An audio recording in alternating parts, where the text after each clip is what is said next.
You want to double check, make sure your vehicle uses .3 or find out if it uses .4, and don't use the wrong fluid. In my experience now, I've done this, I've lost count how many vehicles. Every vehicle I've done it on has used exactly one 32-ounce bottle of brake fluid to do an entire flush. So keep that in mind. You don't need to buy a whole bunch of bottles. In fact, you don't really want to keep brake fluid on hand. It's something that you want to buy right when you need it, because it does absorb moisture, and so once you've opened the bottle, the shelf life is very short. You want to start with the wheel that's farthest away from the master cylinder. Generally speaking, that's going to be the passenger rear, and then the driver rear, then the passenger front, and then finally the driver front. You might want to double check just to make sure your vehicle doesn't have some funky routing of the brake lines, because it's possible that that order of wheels is not the correct order to go in. But what you'll find, the farthest wheel, again we'll assume that's the passenger rear, is going to take the most presses of the brake to flush the fluid through. By the time you get to the shortest one, which we'll assume is the driver front, it may not even take 5 presses.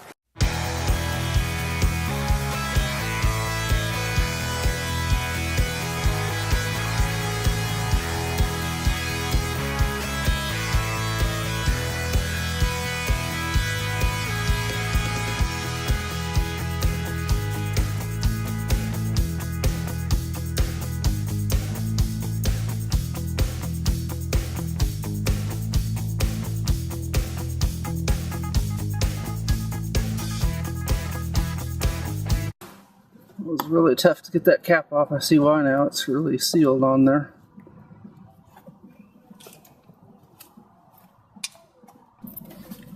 So we're going to clean that off.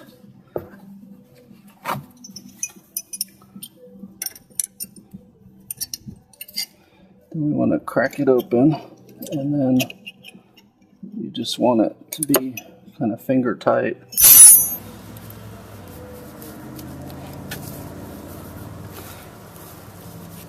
And then you want your hose obviously to go up before it goes down.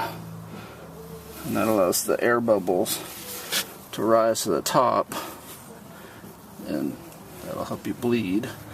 Now you can just open this up and then basically go pump the brake yourself.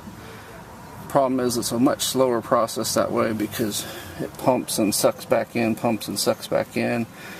So you'll eventually get it bled and flushed, but I'm going to opt for having W of W&J's Handy Dad to come out, and I'm going to have him push the brake when this is open, and I'm going to close it, have him let off the brake, and I'll open it, have him push the brake, I'll close it, let off the brake, and that way the fluid will just keep coming out instead of in.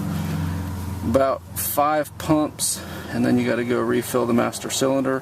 It's very important, do not let the master cylinder run empty. So pump 5 times, refill it. You'll eventually get a feel for whether you can go 5 times, 10 times, whatever, but you want to play it safe and keep refilling it rather than taking a chance of letting it run dry, because if it runs dry and then you got air in the system, and then you basically have to redo the whole setup. Press. Release. Press. Release. Press. Release. Alright, it looks like that's coming out pretty clear here. So I will remove this, let this drain downward into there. Tighten this back up, put that cap on, and we'll go to the next wheel and repeat this process.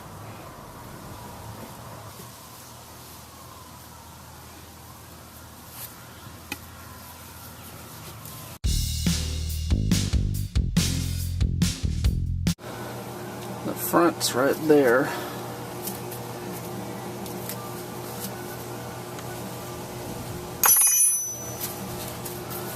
one looks really dirty and rusty, so hope there's no problems there.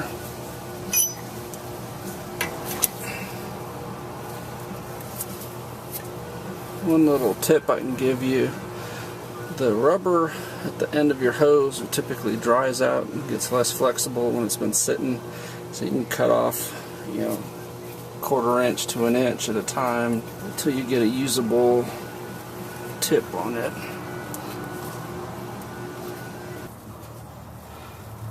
Okay, press, release,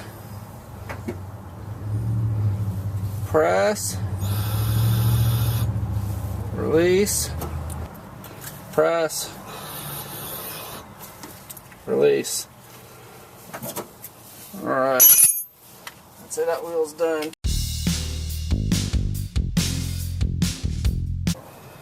Flushing your brake fluid is something that probably was never done whenever whoever had the car before you.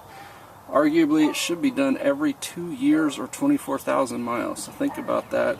If you've got a car that's 5 years old, the brake fluid should have already been flushed twice. If you got a 10-year-old car, it should have been flushed 5 times. I'm fairly certain though, all the cars I've gotten, the fluid has never been changed out at all. It's usually black, and that's from absorbing moisture. So this is something that you can do. It goes quicker if you've got a partner. Like I had W pressing the brake pedal for me, which makes it go a lot quicker than if I had to get up, press the brake pedal, come back over here, and so forth. All 4 wheels are done now. Total time was probably a little more than an hour. Probably closer to 2 if you do it yourself, so that gives you an idea. And that's total time. That's taking the wheel off, getting ready, refilling the master cylinder in between presses. That's dumping the brake fluid that's coming out, and that's putting the wheels back on and torquing them to specs.